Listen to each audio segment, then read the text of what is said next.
jam Allah wale mon bandiraɓe musidɓe tedduɓe on calminama on jurama amtuɓe yebde a yawo PDTV kala to mbawɗon wonde less dole baba adama he on calminama bisimilla moon e robina diaydeji moon hande ne hawri alkamisa nogas e nayyi lewru août hitande ujunnaje ɗiɗi e nogas e tati diaydeji leydi Sénégal noon hande kewɗe majji garti e nden huɓere yande toon to Rufisque walla mbiyen ni toon to Mbaw kono noonne kadi ɗi garti to gueɗe dawrugol ha e gueɗe goɗɗe ɗum noon joni joni ma en gar e hello ngo jaññoɗen noon puɗɗoriɗen jayde le soleil national ɓe garti koye alhaali mo mbiɗeno nden huɓere nde ganduɗa kay ko nde mabbude nde yani toon tigi rigui to Zac Mbaw no mbiruɗen ni kina wona yimɓe joyo keeɓi wasde hen pitali munen oɗon cité cypress mo Zac Mbaw jaydankoɓe ɓe noon ko ɗum ɓe garti e subaka hande o kono noonne kadi ɓe garti e gueɗe goɗɗe ganduɗa ɗum kewino toon to Touba e alhaali kay taƴgol ɗin flexible uji ɗi ganduɗa kay ene kewno ittude ndiyam gandanɗa hoorema taw ko ndiyam tooɓo gam habde e oɗon inondation toon to Touba mo ganduɗa kay eɗen gandi ɗum ittanomo waɗanoma saboté alhaali oɗon kay ɓen ɓe ganduɗa kay ko dadiɓe ɓe puɗɗima fawde juuɗe kene wona rewɓe tato ɗum ɗon noon walliɓe ko caméra de surveillance mo ganduɗa kay nde ɓe mbaɗi visionné vidéo ji ɗi ɓe kiiɓi yiide ɓeɗon rewɓe tato no taƴiranno ɗiɗon tuwoji garen e jayde l'observateur kayrene kadi nde woraki oɗon drame mo ganduɗa kay waɗi nden huɓere nde ganduɗa kay ko toon to Rufisque no mbiɗen ni kine wona yimɓe joyo taw ko ouvrier ɓende keddima hen pitali munen keddima e ɗum ɗon e nder ndeɗon huɓere nde ganduɗa kay koko yane mabɓe wonde kadi woɓɓe ɓe ganduɗa kam ɓenne de eɗen mbawi wiide hen goto kadi on ko rescapé ko gañiɗo comme ham heɓama dandede hen e ɓe ganduɗa kadi woɓɓe taw ko jeeɗiɗo ɓenne kadi keeɓi gañade hen gañanɗe musɗe ɗum ɗon foof ene tawe e nder ndeɗon jayde nde groupe Futurs Médias ɓe hollitama noon ko alfaali ko fate banggue heftindeɓe kamɓe ɓe ganduɗa kay ko leriɓe hen ɓe e wondude kay e ɗum ko ganduɗa kadi ɓen ɓe ganduɗa ko tawanoɓe woni e témoin en ɓen foof keeɓi hen settade goɗɗum ko tawete e nder ndeɗon jayde ko alhaali kay kulhuli jogade e coalition Benno Bokk Yakar e ha joni to banggue e sumgo oɗon candidat jogorɗo wonandeɓe candidat toon e sumgoji e garoji ɗi woni lefol laamu 2024 hollitama kay ɓe mbi Benno Bokk Yakar les dangers de la dissidence ɗum ɗon kay ko hunde ganduɗa ene joga hen kulihuli to banggue oɗon coalition goɗɗum ko tawete e nder ndeɗon jayde ko alhaali kay oɗon ngal potital taw ko final tigui hakkude Jaraaf e Stade de Mbour ɓe mbi noon sa rentaki de Macky Sall jogor wadde toon bettande mawde gam tawe oɗon ngalɗon potital ɓen ɓe ganduɗa kay ko finaliste en ɓe janggo maɓe mbaw fottude mo ganduɗa woni ko premier ministre hoore jagorɗo Amadou Ba mo ganduɗa kay ko kañum ni jogui e o saaha ngalɗon jagorgal jowtingal e sport jayde le quotidien ɓe garti kadimi kamɓene ko toon to Zac Mbaw no mbiruɗen ni nden huɓere nde ganduɗa kay yani toon ɗum ko hanki wonno ɓe kolliti noon kene wona yimɓe joyo keeɓi wasde hen pitali munen e jeetato ɓe ganduɗa kadi ko gañiɓe e nder ɓen noon ene woodi hen goto mo ganduɗa kay on ko gañiɗo no fewi ɗum ɓe kolliti jaydiyankoɓe goɗɗum kamɓene ɓe gartine ha joni e alhaali ɗiɗon tiwoji ɗi ganduɗa mbaɗanoɗi saboté ko systéme d' évacuation ɗen dijje ɗe ganduɗa kay ene teska toon to Touba wuuro teddungo to ɗo to gandanɗa hoorema kay maggal Touba heddi balɗe seeɗa ɓen garno wadde saboté beela Touba ne wawa hewde ndiyam e hollitama kay arrestation walla woni e yimɓe puɗɗama tigui fawede e juuɗe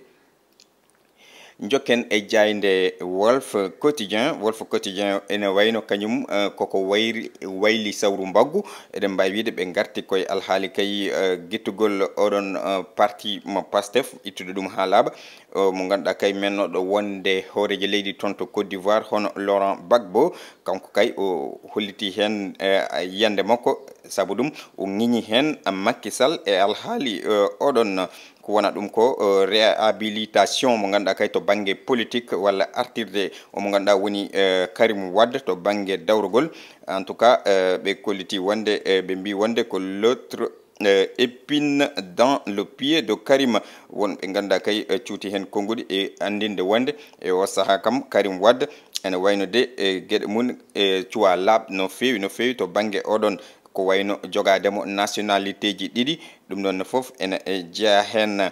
présidentielle 2024 ɓe ganduɗa kay ɓe mbi ko ces incohérences des candidats de Benno gueɗe ɗe ganduɗa kay ɓen ɓe ganduɗa ko candidat ji Benno Bokk Yakar e gueɗe mabɓe ɗe ganduɗa ɗe ndewani e lawol foof ene teske hen goɗɗum ko teskete e nder ndeɗon jayde ko o pottital ngal ganduɗa kay Macky Sall e Ousmane Sonko kono ɗum ɗon noon holliti ɗum ko Atepa Pierre Atepa Goudiaby e wondude e Adama Lam ɓe mbaɗi hen ɓe gerima hen ɓen ɓe ganduɗa ko halife général des Mourides hon Serigne Mountakha Mbacké e wondude kadi e archevêque mo Dakar nde kañumen daroto hen doga hen koyɗe jaam beela ɗum ko ganduɗa woni Macky Sall e Ousmane Sonko ena mbawa fottude. Garen e jayde libération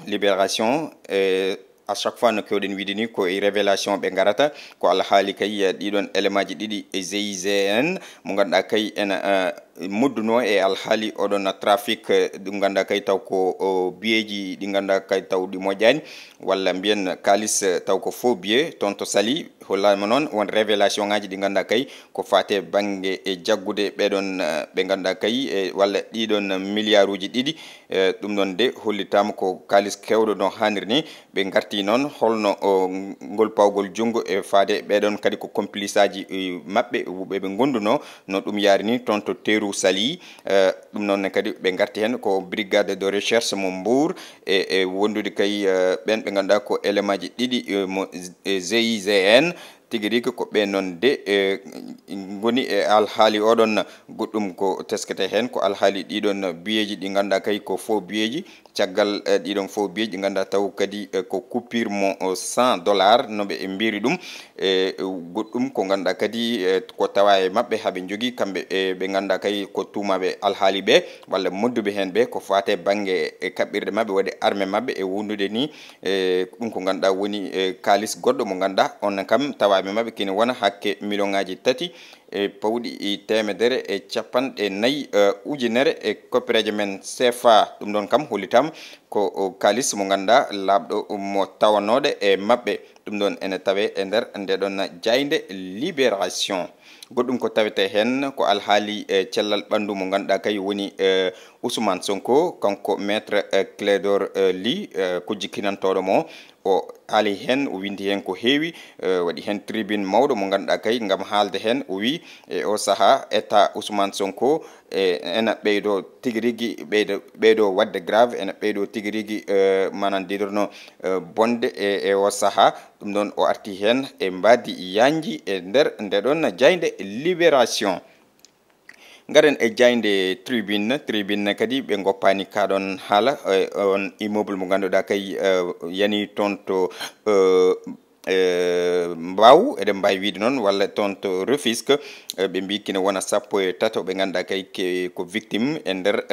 oɗon alhaali ko wayno oɗon immeuble toon to Rufisque ɓe no kaldirno ɗen e gardidi kine wona yimɓe joyo keeɓi wasin pitali munen jeegomo ɓe ganduɗa kay ko rescapé ji ɓen keɓama tigui dandede ɗum ko subaka o e wondude wonde ɗum ko ganduɗa kadi décombre goɗɗo mo ganduɗa foof ene jiilawo wonno ko haaleteno hen ko to banggue kadi ɓen ɓe ganduɗa ko gollannoɓe e ndeɗon huuɓere ouvrier ji ɗi hewɓe tawama ene mbaɗa ene ɓitti e nder bundi e nder ndeɗon huuɓere hollitamane kadi to banggue ndenka ɗum walla ni sécurité ko fate banggue ɗeɗon kuuɓeje haala mum kadi arti eɗen gandi haala mum jolino ɗo no fewi e nder leydi ndi goɗɗum ko tawete hen ko alhaali kay rafi Ousmane Sonko no kaldruɗen ni omo ganduɗa kay ko opposant gonɗo e nder dumbirɗo ɓe mbi ko le contrôle judiciaire se dessine pour Sonko e o saaha noon ɓe mbi ɗum ko ganduɗa wiyete contrôle judiciaire en tout cas wayno de woni koye felo mum wona sibabude kay rafi cellal makko ɓe mbi omo ganduɗa ko maire mo Ziguinchor en tout cas o saaha waɗa présumé innocent wonde contrôle judiciaire ɓuri ɗum ko ganduɗa woni ɓornade ngoɗon jaw taw ko witengo bracelet électronique ɗum ɗon ene rendi ene tawe e nder ndeɗon jayde tribune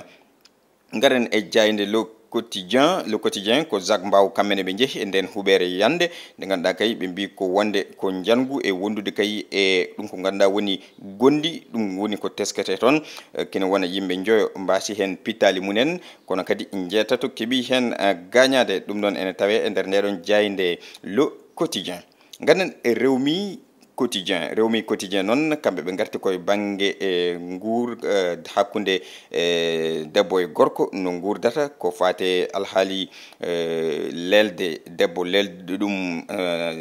jibinde walla sowade eko way noon koye alhaali ɗum ɗon ɓe garti tigui rigui caɗele teskrede ɗon nde pression mo ganduɗa kay gummotoɗo e famille o pression mo ganduɗa ko social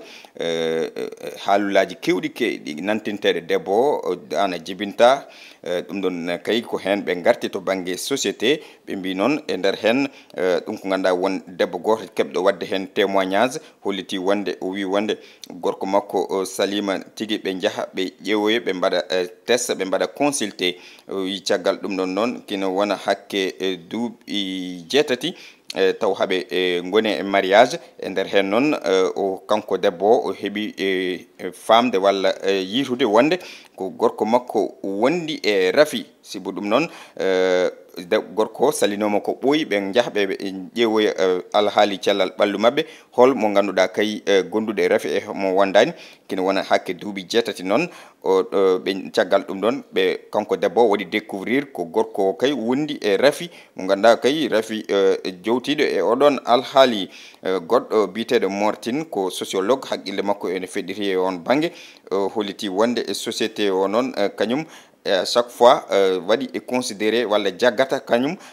ɗiɗon rafiji koye rewɓe tan goni ko rewɓe poti safrade alors que wona hono noon ko banggueji ɗiɗi ɗi foof foti yurnitede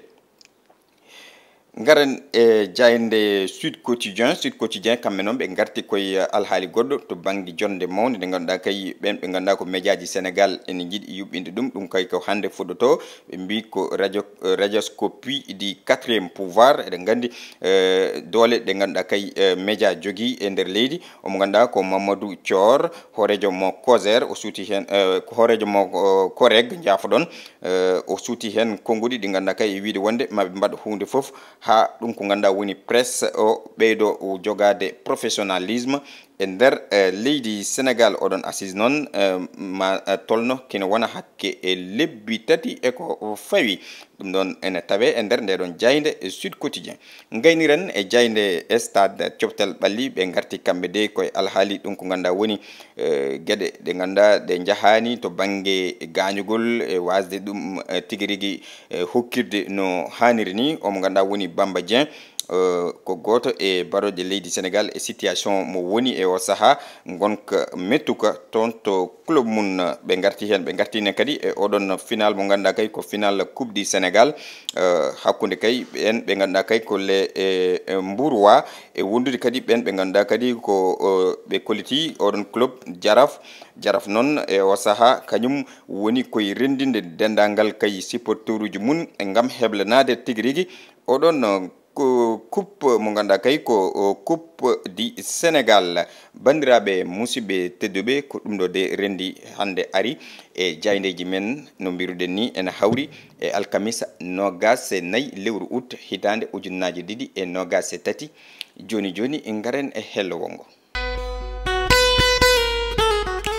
ko noon bandiraɓe musidɓe tedduɓe aadi bil aadi salade aadi ɓuuri firtude aadi hakkude men kadi e bandiraɓe ko ni toɓɓere nde ganduɗa kadi kala saaha nde garɗen mbawen yewtude hen hande gartaten koye ɗeɗon kuuɓeji ɗe ganduɗa koje e janoɗe à chaque fois eɗen kewi nande ɗum ɗo e nder leydi ndi Sénégal foof e kuuɓal ha tenti e lamorgo ngo e jindeɗon huɓere nde ganduɗa hande yalti e journaux ji ɗi no fewi toon to Rufisque Jacques Mbaw cité cypress eɗen gandi vraiment kene wona yimɓe joyo keeɓi wasde hen pittali mumen ha en jeetato ni ene wiya kadi keeɓi barmude hen ɗum noon ko gueɗe ɗe ganduɗa ne heewi artude e nder leydi Sénégal ko wonani ɗum ko e nder département de Pikine o kam en jiino kuuɓeji kewɗe e rawane janino ko wona ɗum kalto jaaɗa e Dakar a yiyan immeuble ene yaaha ɗo ha haydi goto anda juutedi mum to tolni kono eɗen kala darɗo ɗum en andi ɗum ɗo ko immeuble ganduɗa ɓoyɗo kono laamu ngu ene heewi wadde hen retard ene heewi tardude hono ko way noon hayso tawi haɓe mbaɗa avertissement yo yimɓe jaltu yaltude nde kadi il faut yimɓe paama a tawan neɗɗo ene wone immeuble kine wona hakke duuɓi capantati walla duuɓi capanɗe joyyi presque ko ɗon ɓiɓɓe mum fof jibina ko ɗon famille mum wuuri wiye fine subaka tan wiye yo yaltu ɗonne kadi laamu ngu ne foti ɓeydade tinnade no feewi waɗa accompagnement eko way noon eko way noon ɗum noon ko hunde ganduɗa vraiment jinnoɗen kadi haalde hen seeɗa ko heddi ko kokken ɗum bandiraɓe ɓe mbasen junnade hen gadda hen miijoji mumen e ɗe kuuɓeji ɗe ganduɗa nana jooɓo pittali vraiment Sénégal naaɓe no feewi no feewi no feewi ɗum noon eɗen ñagor tan jomiraɗo joom bawɗe mbaɗa o ko weela waɗa to weela waɗa no welira nde o dandata hen ɗiɗo musibbaji no feewi no feewi no feewi en tout cas eɗen gandi Dakar ɗum ɗo ne teska ɗo no feewi hono kuuɓeji mbaɗini hen ɗum noon yo Allah won ballo hayso tawi jagorɗo mo ganduɗa kay ko on mo ganduɗa wiyete ko Biram Faye joguiɗo alhaali o protection civile ene wayno Sénégal naɓe ene manki andude oɗon fannu banggue protection civile ko fate ndenkaji sécurité jowtiɗo e banggue kuuɓeji ko way noon ɗum noon bandiraɓe musidɓe tedduɓe ko ɗo kaddeten e moon ha saaha goɗɗo so hawre welede Allah to caméra to ko musidɗo men Djiby Dieng to montage ko Ali Fall ga e micro o ko musidɗo moon Adama Diop Allah jarama on jarama